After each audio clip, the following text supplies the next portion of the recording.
Leah Libresco Sargeant. Thank you for being here with me today. I am really delighted. As I told you, I heard about your new book, The Dignity of Dependence, from a friend over the summer. And then I went on to receive a couple different additional advanced copies of it, which I think just indicated there were a lot of people who were kind of thinking about this book and knew that I would want to be engaged with the ideas that you are offering within it. And I thought we might start with just the opening line of the book. It's the same as the title of your opening chapter. And you write, "The world is the wrong shape for women," which is a very arresting sentence and chapter title. But I thought maybe you could explain what you mean by those words as a way into the book as a whole and the ideas that you're really exploring here altogether. So can you explain the world is the wrong shape for women? Absolutely. I feel like I'm really borrowing from my friend Sarah Hendren's wonderful work in What Can a Body Do, where she's curious about how the built world reflects our assumptions about who will inhabit or move through that world. Who is it hospitable to? Who is it implicitly hostile or surprised to see them there? And a lot of our built environment and our, social and other infrastructure assumes male is the norm. You see this in a variety of cases. The airbag in your car assumes you'll be sitting as far back as a man is. And when you're sitting too close, the airbag actually doesn't do as good a job of keeping you safe. The counters in your kitchen are at the height that would be most comfortable for a man to be chopping at, which is a little frustrating because you'd think the one benefit of a slightly sexist society is that your kitchen counters are woman heighted. Yes. But then beyond that, I think one of the ways you see this come up is that we take the male pattern of fertility, of not being pregnant, as the default way that all people should interact with children, and that women's fertility is viewed as this kind of way that women fall short of the male norm. It's a defect that we're expected to remedy to get back to normal. And where I think this plays out, morally, is that people find it easiest to make the case for male and female equality or equal dignity, equality under the law, when they can say that men and women are essentially interchangeable. And I think it makes sense that people land there in an increasingly secular and pluralistic society. If you don't share that many moral intuitions or can't trust that you do with your interlocutor, you're going to look for something that's just a blunt, brute fact. If two things are interchangeable, then they're the same, then they're equal, and anything else is bigotry. But there are lots of places where women aren't interchangeable with men, and it feels like women are expected to cover up those gaps or feel that they're putting their own equality at risk by acknowledging them. And again, pregnancy and fertility is a huge part of what's viewed as women's individual problems to cover up, not the basic pattern of human life. I found those opening examples you gave, you mentioned a few of them here, but when I was reading about countertops, and you have a couple sections about whether it's like the WNBA and the height of the, hoops, or even just like women who are surgeons and using tools that are designed for larger hands than at least the average woman has, medication doses, all these things. I just started literally walking through my everyday built environment and being like, you've got to be kidding me. Yeah. Come on. And it was really great. And it's really great to point out those things. I will note that we'll put this in the show notes, but I have interviewed Sarah Hendren before about her book, which you and I both appreciate very much, because she's doing a similar job of just looking at the world and saying, who are we welcoming and who are we enabling actually to move with relative freedom and ease in this world. And she's looking more at disability than at gender, although it's interesting to see the ways in which our world can be what we might call disabling for women in all these different ways. And so again, and I think it's really, really helpful to make that move from this kind of more concrete built environment to what you were just talking about when it comes to women's bodies and our fertility and the ways in which we are physiologically in the world. I've often felt as though the feminist project in the United States has been an attempt to say that women can be just like men.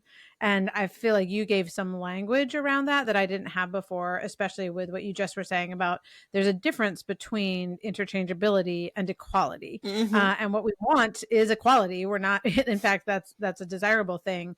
But that's actually not what is happening if we assume that means interchangeability. And I feel like you've identified problems. You've, noted many of them here already that are kind of exclusive to women. But actually, the book is also saying this is not good for men either. It's not as though what we want to do is kind of pull men off of their pedestal so that women can go up there instead, right? Like this is like Mm-hmm. a harmful situation for everyone. Can you explain what's problematic for men also in the view we have of the average man and the world being built for him? Absolutely. I'd say that there are kind of two ideas threaded all throughout the book. And the first is what we've been talking about, that women's equality doesn't depend on our interchangeability with men. Mm-hmm. But the second is that there's a different lie we're telling about all human persons that implicates men too. And it's the lie of autonomy. The idea that the basic, nature of what it means to be a human being is to be able to take care of yourself, to not need others, and to not have other people who depend on you. And that there's a real extent to which we keep looking at kind of the whole shape of the human life, that whole thread of it, and saying, like, well, how much of this counts? If you pause and think about it, well, our society doesn't count the time in the womb as fully human. It's a time when you can be a illicit target of violence, specifically because you depend on someone else. Now, after a baby is born, that's no longer true, but a baby post birth isn't viable, any more than the baby in the womb is. It's just that the baby's intense need can be spread over people who aren't its mother. But Mm-hmm. the baby is still deeply dependent. Okay, well, the baby is dependent for a bit. You're kind of growing to autonomy through adolescence. Maybe in the age of adulting, you reach autonomy at, I don't know, 25, right? And then suddenly here you are, you're a fully functioning person. You're living a full human life because you don't depend on anyone else. You're not married. You're a guy. So your wife doesn't exist and can't get pregnant. Your parents are just young enough that you're not worried about assisted living for them. And no one can interrupt you in such a big way. And you're strong enough personally and not disabled at the moment that your body doesn't feel like it interrupts you, that we think of that as that's the norm for human life. And every now and then you Mm-hmm. slip below the norm. And I think when you Yeah. think about that, up to 35, 40, now your back is creaky. Now your parents need things from you. Now, if you are married, your kids need things. They're interrupting you. And then eventually you Yeah. yourself are old and you're back in diapers just like you were at the beginning. And once again, we start to talk about, is this really a human life, or is this a moment when it's licit to end this life because this person needs too much? But when you look at that whole timeline, how much of it is existing in the fully human part? Like just little bits and pieces. It's like you're Mm-hmm. a swimmer who's drowning and you're just occasionally getting your mouth above water. I think that's just fundamentally untrue. You can't have an articulation of what human life looks like that excludes so much of it as real life. And this is where I think Mm-hmm. that lie of autonomy, it's impossible for women. And it becomes obvious very early, basically from as soon as you can become pregnant. It's obvious that your body is not solely your own, that the needs of others can crash into your life and interrupt it. Even if you're actively avoiding kids, don't want kids, the fact that it's a possibility shapes your response to it. For men who don't have the experience of pregnancy, it's still not true that they're autonomous. It's still not true they're Right. wholly their own. They also were babies once. But I think the pressure for men is different. It's that they can live within this destructive lie for a bit longer than women, and it hurts them Yeah. to do it. But it's not Mm. impossible for men. So they have more of a sense of, I'm sort of failing as a human being because I need people, but I can cover this up. Like I can Mm. eventually succeed at this. And women know that's not true at a deeper level. Yeah, I appreciate that so much because I feel like it would be easy to argue only one of those points, but actually naming both is important as far as the deep truth. And we're going to get to kind of what does it mean to be human and some of the things that you've already hinted at in this conversation. But there's a deep truth about dependence as an aspect of our humanity that is, if it is true, which I very much believe it is for both men and women important to acknowledge and to actually structure our communal relationships and our individual sense of self around Mm-hmm. that deep truth. And yet, the way in which that deep truth is going to play itself out, again, because men and women are not interchangeable, even if they are equal, is different and perhaps has really profound implications for women in a world that has been largely designed for, as what you say, what men are imagined to be. Exactly. So And this is where, again, I like that crossover between disability theory and feminist theory and what I would just call like anthropology. What does it mean to be a human person? yeah, You yeah. have that language of passing, of someone maybe who's autistic, but can sit on their impulse to stim in public and they're uncomfortable, but people don't Hmm. know they're covering it up, right? And then you have folks who have disabilities they can't cover up in public. Someone with Down syndrome, even when they're not doing anything to draw attention to themselves, is physically marked by their difference, that passing is already Right. off the table. And I think men kind of fall into a category where when we don't tell the truth about human beings, men can pass for longer. But just like anyone else, the Mm. act of passing, the act of pretending to be a kind of human being that not only you are not, but that doesn't exist, takes a toll. It's a question of what compromises you're making to fit into this mold. I want to kind of hone in on you write about a feminism that fears acknowledging difference. And so this whole, again, back to this idea of interchangeability and equality, because I think it might be worth asking where that fear comes from. Like, is that fear grounded in anything that is important to recognize?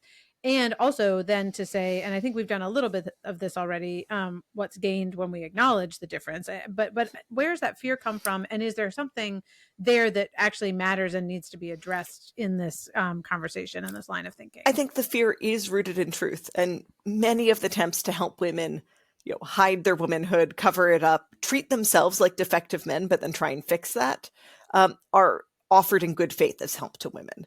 You know, Okay.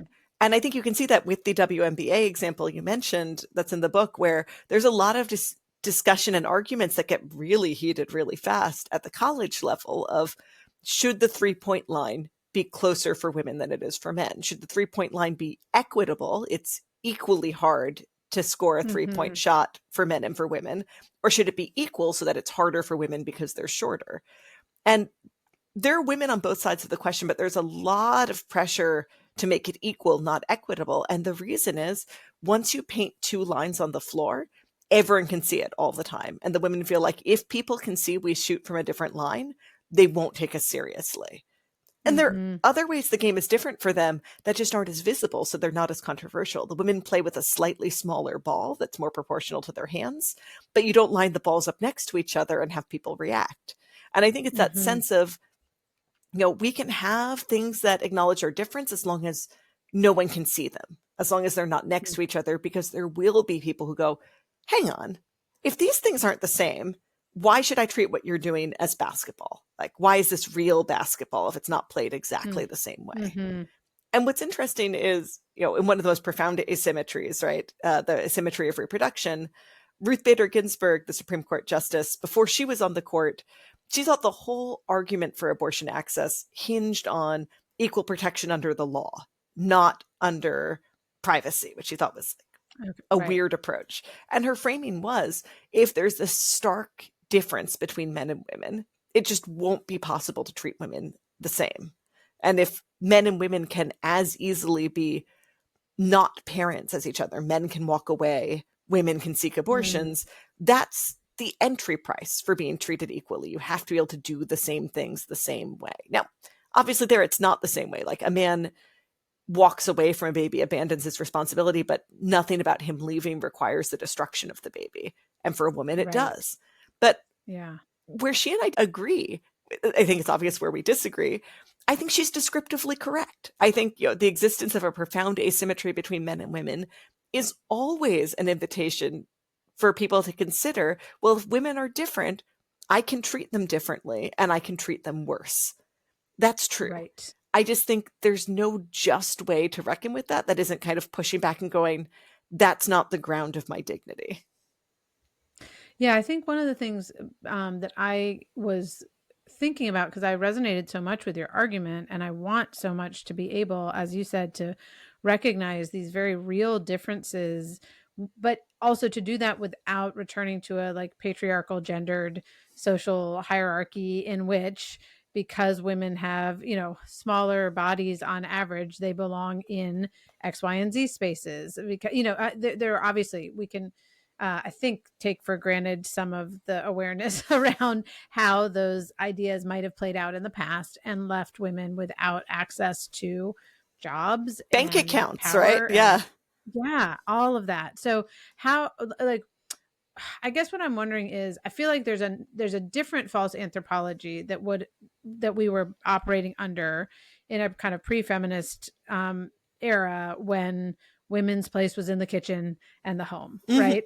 And then a post-feminist false anthropology might be saying, okay, now women are exactly the same as men, and therefore you don't even have to think about the fact that your body, like, can hold a child, for Mhm. example. um so what is, yeah, like, how do we kind of follow your line of argument without returning to that patriarchal gendered society? I kind of make two pitches on this depending on whether I'm speaking in a broad secular context or to a Christian audience. Because I think for the Okay. broad secular context, my pitch is really, look, let's pause for a second about what we're going to do with this fact and just stick with me on, is this factual? Are women and men different in big ways? Are there asymmetries? And I always stick with the word asymmetry, not hierarchy, but are there Hmm. profound asymmetries that we in justice need to respond to? Because if there are, then the question really is, okay, how do we respond to them in justice? But I think that points to the fact that, kind of that fig leaf of pushing interchangeability, trying to fit within it, won't work. It will shortchange a lot of people. It puts a different injustice on women. And you always, I say, you can't make just policy if you start with a false premise about the human person. So let's start with what's true and then try and build out from there to say, how do we respond in justice to this truth? Now, for Christians, I just think part of our challenge and part of our gift here is asymmetry is not a shock to us. The idea Hmm. that people can be weak and dignified is not a shock to us, or it shouldn't be. Hmm. And here's where I think that sense of, well, the ideal is autonomy. You've got these embarrassing parts of life where you're not autonomous, and women are kind of embarrassed for more of their lives, but men are more perfect in this way. It's not that there aren't Christian sects that fall into that, but you can't have that kind of view of the sexes without also doing violence to your image of either sex, any human person's relationship with God. Because, aside from all those ways we are bodily dependent on others, we are wholly dependent on God. We're dependent on Him for creation, for conservation and existence, and most of all for redemption. And so when you start to say, well, the good parts of human life are when you don't need people and you're more and better as a human being when that's true, men do that more, maybe they're better, you're doing immense violence to men and women's relationship with God. Because if we resent our dependence on each other, we're catechizing ourselves to hide from God's love, to think God's love is Hmm. unpersoning us. So there, my pitch is just like, look, you've got to figure out how to treat women justly, because when you're telling yourself the story again and again, you can't respond to Christ's gifts with gratitude. It's interesting. I mean, I love the way you're talking about all of that. And one of the things, this is backing up a little bit, but I think about, obviously, if it comes to something like the WNBA line, right? You've got these you don't want to kind of demonstrate the difference between men and women, because the assumption essentially there is, like, men are better because they can shoot from farther away and still, get the same number of three pointers. But I'm thinking about the ways in which boys and girls in school are, like, right now, our schools are really structured to reward the average girl in Yes. terms of her attention span, maturity at certain ages, etc. And I think one of the things schools should be actually wrestling with is, how do we actually educate boys in a way that allows them to be boys, and again, not in some, like, boys will be boys and they get to just, like, misbehave all the time. But still, there's some questions. I guess my point is, it goes both ways in Hmm. terms of our needs as human beings, and of course those can become much more individual. We don't want to talk only about male and female, at whatever age. But I do think there's, again, that sense of, like, as humans we are dependent creatures at our core. And obviously, yes, from a Christian perspective, that is not only true in our relationship to God and to one another, but actually something that we can therefore, like, have a life of humility and gratitude within. Um, I want to move to something you mentioned there too. This is a quote from the book that you, on some level, just brought up. So you said, building a just society requires a moral revolution. When we've used a false anthropology as the foundation of our culture, dismantling that lie is costly. So I wanted to kind of break that down in terms of, okay, so how would we like construct a true anthropology? And again, anthropology is just meaning like what it means to be human. Like, what does it really mean to be human? What are the lies around that, which we've touched on a Mm-hmm. bit, but how do we dismantle the lie like that? So it's both like, what is the truth, but also if we've been living a lie, how do we begin to dismantle that? I'd kind of tackle that last question at two scales, kind of the individual and interpersonal and the political and policy level. I think Mm-hmm. making space, building up the belief to be able to do policy starts with interpersonal witness. And it starts by revealing more of your own weakness to other people. Because I think sometimes you could hear me give a little bit of the spiel for a book and go like, oh yeah, people depend on each other. I should offer to help people more. And sure, you have my blessing, right? But when you're offering to help and putting yourself in the position of the strong person magnanimously helping others, Mm-hmm. you're actually not giving a countercultural witness that weakness is normal. It's by Mm-hmm. asking for help that you reassure a friend, wow, Leah asked me to come over and hang out with her kids when she was feeling exhausted. So she thinks that's allowed. That's wild. Right. Like, she thinks she could ask a friend to do that instead of hiring a sitter. I didn't know you were allowed to solve these problems with favors instead of money, right? And so it's Mm-hmm. by making those requests. And I think for Christians, particularly, asking people to pray for you is one of the easiest ways that even you're like, I don't know, do I have anything I need right now, Leah? Yes, like you need prayers. So making those requests is a way of opening the channel to say, our Mm. friendship is founded on sharing needs and answering them. And I'm starting so that you know it's okay to share needs with me. So that's the Yeah. interpersonal level.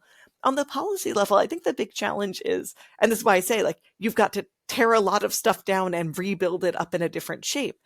A lot of our public policy assumes weakness and dependency is, you know, maybe morally something you're morally culpable for, but definitely a weird aberrational thing, not something we expect to be part of everyone's life in different proportions. And so you kind of want to look at our entire social safety net to say, how is this set up with the assumption that people will claim unemployment some of the time? That's a normal part of a career, that you'll be laid off at some point, not a sudden shock. How do you think about programs like SSI and SSDI that respond to disability, not as, wow, an unusual tragedy has befallen you in particular, versus, Mm-hmm. yeah, we know in the aggregate a bunch of people drift into this category. We're here to welcome them and to say, yeah, this is part of the range of what a human life looks like. And with that in particular, one of the things that goes wrong is it's treated as like, well, if you are disabled, probably you're doing it as a scam, I guess, or probably that means you should be poor because it takes non-disabledness to climb out of poverty. And you see these incredibly restrictive asset limits. This is me with my wonk hat on, but where if you're on Yeah. disability without a long work history, you might be capped at having only $1,000 in assets in your bank account. And if you get married, it doesn't double. You only get a little bit more. So people have to sell a car. A woman who was on disability who got hit by a car and got a settlement to cover her medical bills had to check with lawyers about how she could receive the settlement, because if she got it as a lump sum, she could lose her health insurance by getting kicked off Right. immediately. And this is just built as though, wow, it's weird. There are, I guess, a couple people on disability ever, and they probably did it on purpose, not when you just look at what's the shape of the human family. There are a number of people with profound disabilities at different points of life. When you look at aging, you can't treat each moment that your parents become older as like, wow, a novel problem that's happening just to me because we all screwed up, versus every community should have places where people can age or make it easy to maybe stay in your neighborhood, but downsize easily so that you can live somewhere Mm-hmm. with no stairs that's comfortable for you without giving up your whole community. But we treat each of those as though, wow, you are the first person this has happened to. Guess you'll have to cobble something together. And then, of course, beyond that, I think particularly at the beginning and end of life, we can't have a society that treats weakness as part of being human and say that weakness makes you a illicit target for killing. Yeah, and I guess one question I have is, do you have any examples of kind of societies where this has been more fully realized, or is it kind of a let's work of the imagination? And by that I don't mean fantasizing, just like literally, playing it out in our heads. But either way, like, what does it look like? You gave a couple examples there of just like communities where people could age in place and not, and I think some of it is also, and not, there's not shame in being unemployed, in having disabilities, in getting old, in being a baby. I mean, obviously babies don't personally feel shame, but that sense of even, kind of the whole idea of like an unplanned pregnancy being a shameful thing, as opposed to like a human thing, Mhm. like that, that these happen. So what I am asking is just for a little more of kind of playing out, what does that look like in a social sense? I think a lot of it looks like, yeah, unsiloing people, right? You don't just have, well, this is the retirement community. This is the neighborhood where parents live Okay. with their Yeah. kids. This is, the place where people with disabilities go.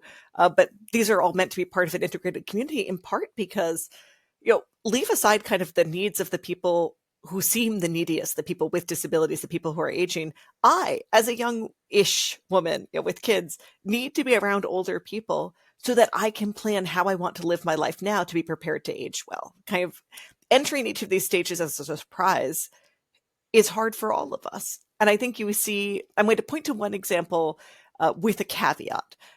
The L'Arche communities, where people live in Hmm. community with folks with disability, are really marked, I want to say this right at the start, by the fact that their founder, Jean Vanier, did engage in sexual abuse, not with the members of the community who were disabled, but Yep. with women in the community. And what I really admire is the community has managed to keep going. He did Hmm. something both good and wicked and kind of did them alongside each other. And Yep. many people entered the community with love for the good and have kept it going. And they viewed part of their duty of, well, we have this beautiful thing, we don't want to endanger it, not as a reason to cover that up, but as a reason to have a full investigation and say, we want to be really clear about what went wrong, why, and how, so that you can trust us when we say we don't want to ever see that repeat. Hmm. But, that's not a people clock in, they clock out. It's how do we live as a human family alongside each other? In my own neighborhood, there's St. Joe's House, which does respite care for kids with Hmm. significant disabilities who would have trouble being integrated in school. And what I love is it's not just that they're in the backyard being cared for in my neighborhood nearby, they're tightly integrated into our parish. So there's a monthly bake sale where the kids, to whatever extent their particular needs and disabilities permit, are the ones running the bake sale, helping take the money, hand Mm. things over, so that everyone sees them every month. And you get Yeah. to know them. They're part of our community. They're not someone we donate to, and that's the end of our relationship. And there's dementia villages somewhere in Europe, I should look up where you kind of have this, I've seen this. yeah, you have this kind of almost like a point of contact between them and the neighborhood, because they can't wander through the whole neighborhood safely, but you'll have kind of a pub where the doors are Hmm. locked, on one side, so that you have to get checked through because they can't leave safely. But the idea is this is meant to be a pub or a barber shop that everyone in the village can come to, and they meet in the middle Hmm. because the whole village isn't safe for them. But you don't actually want the safe part to be fully siloed off. I think that's such a great example of just, again, like a built environment that acknowledges a couple different types of need, like the need for safety, which actually is something that I Hmm. think is, like that's real and that's good, but it can lead to this kind of perverse exclusion or separation that can actually be addressed if we have a different attitude again towards both the built environment and towards going to the pub and knowing that there are going to be people there from a community where lots of people are experiencing dementia. I think all of this does come back to that question, and we've touched on it, but maybe to say it a little more directly of what it means to be human. And I think also back to the title of your book, like the dignity of dependence. So, can you speak to what does it mean to be human, but also assuming dependence is going to be Hmm. some part of that? Like, where does that idea of dignity come in? Yeah, I think it comes out of thinking the whole of human life is human. It is part of our human life. And so when we just look even at the very beginning, the beginnings of all of our life, the only universal human experience we can count on is being a baby. And the Mm, fundamental question is it bad to be a baby? Is this a bad thing we mm, get over? Because I work in public policy, so I'm working on family benefits. I push a baby bonus that kind of comes to people to support them right when a baby is born. I always say, this is the only part of the social safety net I can guarantee you get as a person, because you get it when you're a baby. I cannot guarantee you live to collect Social Security. This is the mhm, universal benefit. mm, I, and I think we think of infancy, especially because we don't remember it, as something we leave behind, not as something that's mhm, our, again, as Christians, it's our tutorial in being loved mm, without regard for what we can do to return that love. Being loved mm, absolutely, the love that each of us receives as a baby to be able to get here at all is the pattern for how God loves us. And babies are yeah, not ashamed of it, and we grow into shame. So I think to mm, think about what it means to live a dignified human life, it means being someone who is capable of being loved and being loved without regard for our merit. It doesn't mean we shouldn't develop the talents we're given or think about what are my strengths given to me for. It doesn't mean we kind of give up on doing things for others, but what is the one base place we can always rest? That we are loved by God, that we are loved without regard for what we can do, and we are always capable of returning that love without fear. We just have to choose to do it. mm. I think that's really beautiful, the idea that we're getting a tutorial from the moment we are born into both what it means to be human and then as we grow up. And I think one of the things you're pointing to is the significance of like intergenerational life Mm-hmm. experience, whether that's in a church context or a school or a neighborhood or another faith community or civic organization. And I'm also thinking about the ways what you just described extend, if we can receive them in that kind of vertical relationship with God, into like our horizontal relationships. And one of the, you write towards the end of the book about the ways in which we can mark civilizations based Mm. on the bones that are buried. And you give two different examples of a poem in which you can tell where the brothels were in ancient Rome because of the infant bones that are Yes. there, which is essentially the discarded babies. But then you also give a picture of, I'm going to quote you, the respectfully buried bodies of adults with severe disabilities are the archaeological trace of civilization. And I thought that it was such a stark contrast between a society that had cared for um, a disabled human for long enough for them to have an adult body, and then a society that did not care for the presumably Mm-hmm. non-disabled infants in their midst who just were not expedient to their purposes.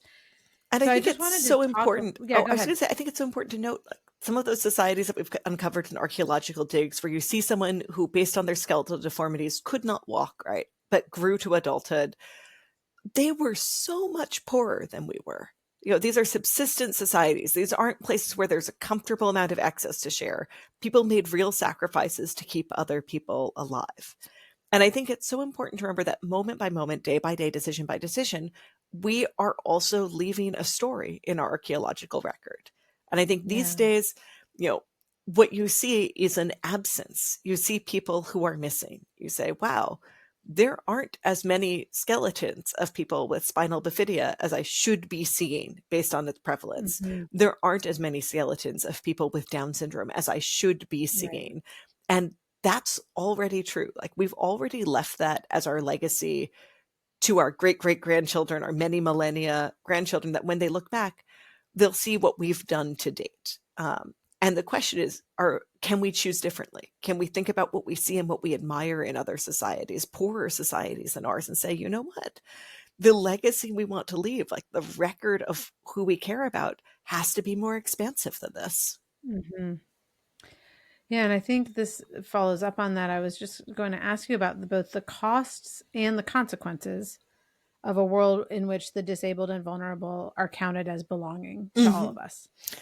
Because you do a good job, I think, of saying like, no, this really does play itself out with both costs, like what we might see as both negative and positive. I'm not sure those are quite the right terms, but costs and consequences. Yeah, I think part of what you see is it never only endangers the disabled to disvalue them. I want people to care for the Mm. sake of these people individually, but I think it's important to note you Yeah. can't write people off by virtue of their weakness or their need without putting a lot of other people you already did think of fully human at risk. And I think we're seeing this really come up when it comes to the end of life, that the people who seek medical aid in dying or euthanasia in some states in the US are asked, why are you seeking this? And it's very rare. The most common answer is not because of pain. The expansions of the law are usually framed around it's very hard to die. We owe it to people to spare them the pain. But the most Yeah. commonly cited answers are, I don't want to burden people. I'm afraid I'm asking too much of my loved ones, or it will be too Yeah. expensive to care for me. Well, where did people learn that? They learned that from watching how we treated other people with disabilities who were younger than they were, how we told a mom, obviously you should terminate. This is too much to ask of you, Right. or, I think kind of the saddest thing, people who think about this and go like, well, I could embrace my child's need, but I'll predecease them. And I don't know if I can entrust them to anyone else afterwards. I can't believe, looking Yeah. around at our society, that they'll be safe and cared for. So I'd rather have an abortion now because I'm so frightened of failing my child when I'm not there to protect them. And again, just like those concerns about sexism, that distrust is based in something real, right?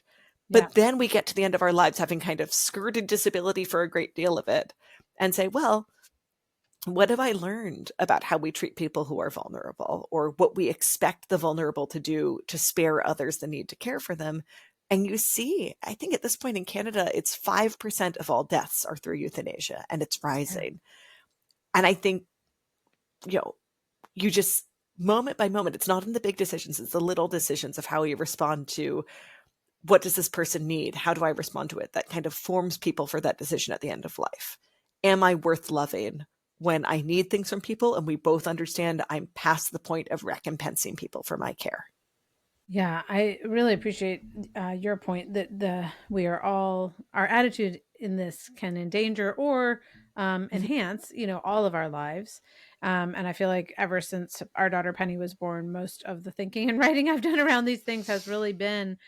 I certainly, as you just said, I care about justice for the disabled, but I'm much more aware of the consequences and costs that people like me, who at least for the moment are able-bodied and able to use my mind in ways that an intellectually disabled person might not be, Mhm. that I'm the one at risk here Mhm. for the attitudes that I have held for much of my life that have to do with a distorted understanding of the human as an autonomous individual who is supposed to only be self-sufficient, and after that there's there's not much meaning left, and I don't any longer believe any of that, but I functionally did for a long time. Yeah. No, um almost everyone does. Like, and even people engaged in disability work, it's the water we're all swimming in. So you can kind of yeah. come to awareness, like prune it out in lots of places, and still be surprised by where these assumptions crop up in your own life. While I was working on this book, I had one really hard month in November where I was pregnant. I was the most nauseated I've ever been with a pregnancy. Mm. And then I got a staph infection in my leg and couldn't walk for like a few days. And I would Oh. say to people, like, oh, I was going to do all this stuff, but I barely existed in November. And then I heard myself say that. I'm like, no, no, no, Huh. I can't say that. I existed. This was my human life. Like, and God was with me through all of it. There was no moment of it where I wasn't capable of Mm. receiving his love. And I know that because I continued to exist, which only happens because he loves me.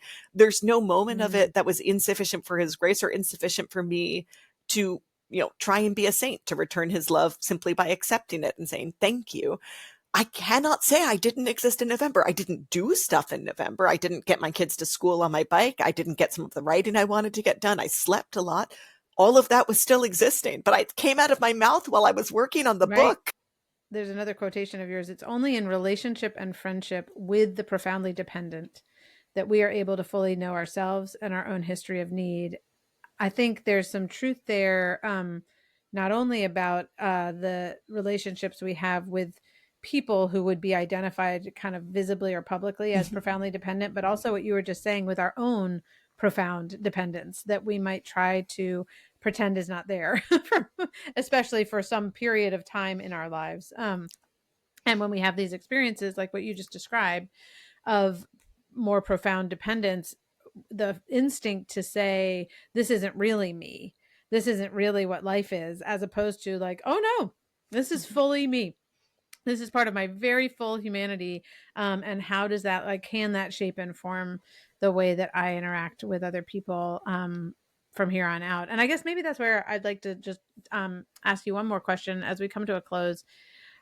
For listeners who are saying, yes, like Mhm. I am with you in this, and I would like to live in a more kind of full way as a dependent but dignified human, this anthropology that we're talking about, are there, like, I don't know, steps or practices, ways of being that allow us to move towards greater dependence and towards a place of dignifying the dependence that we find within ourselves and with others? I think a lot of it is looking at wherever you are and saying, how am I making my own needs private and how can I make them more visible and part of what anchors me to my Hmm. friends? And then saying that explicitly to them. You don't have to buy them the book. Yeah. It helps me if you do that, right? But like, you don't have to do that. But I think you do have to do some of the work the book does in making this explicit. So it's not just, could you bring me food instead of me door dashing because I'm sick and I want to see someone? And then you add that next sentence of, and I've realized I want to tell my friends more when I'm sick rather than wait till I'm better and then see you again. Hmm.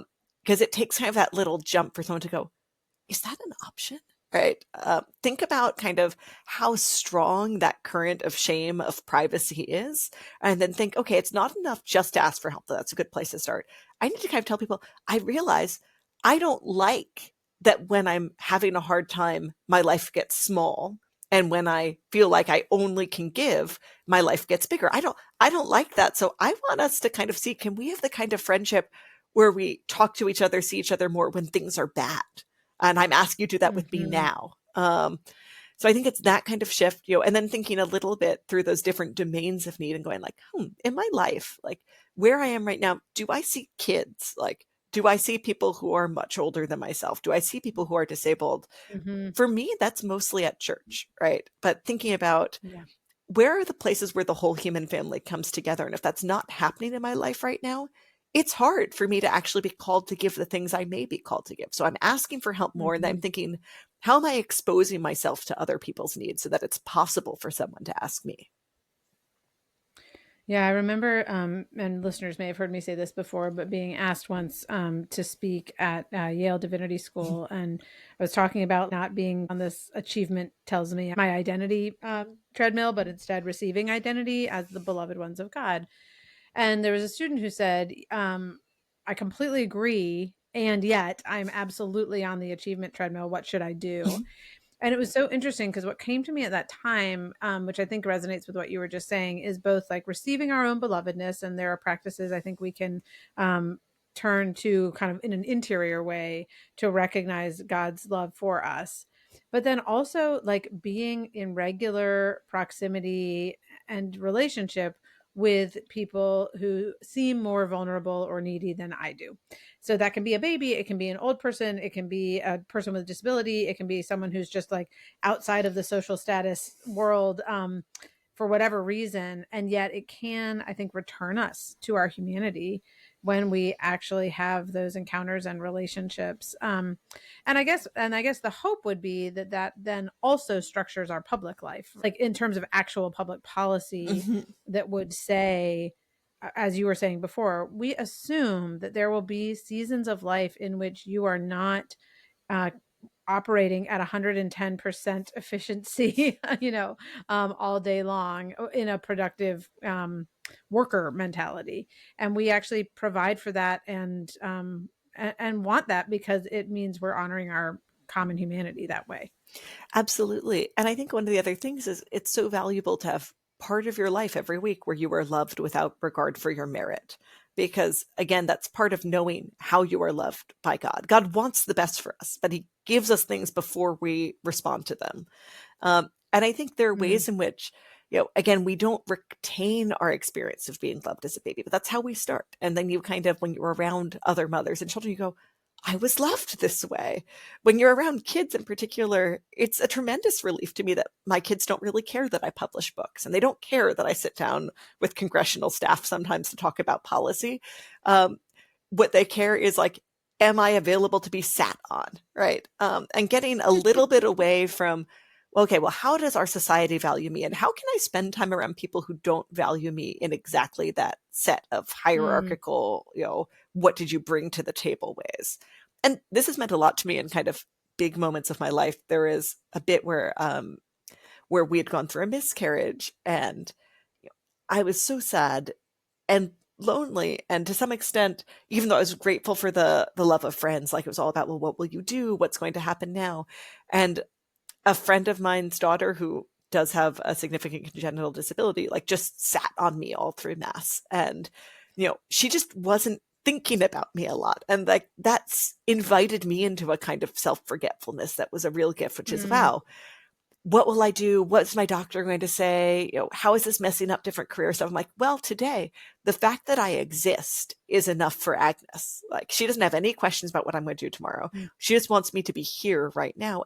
And no matter what does happen with my doctor, with my job, I can, in fact, be here right now. And that's completely sufficient for what is asked of me at the moment. Thank you for that story. I think that's really beautiful because it's so simple. I hope just Mhm. end with that image of Agnes in your lap, and you, even just those words of like having an experience of some self forgetfulness that allows you to be human in the midst of both lament and expectation and hope. So, thank Thank, you for thank you that, so and much thank for you for having me your on. book. And yeah, we'd really appreciate it. Thank you.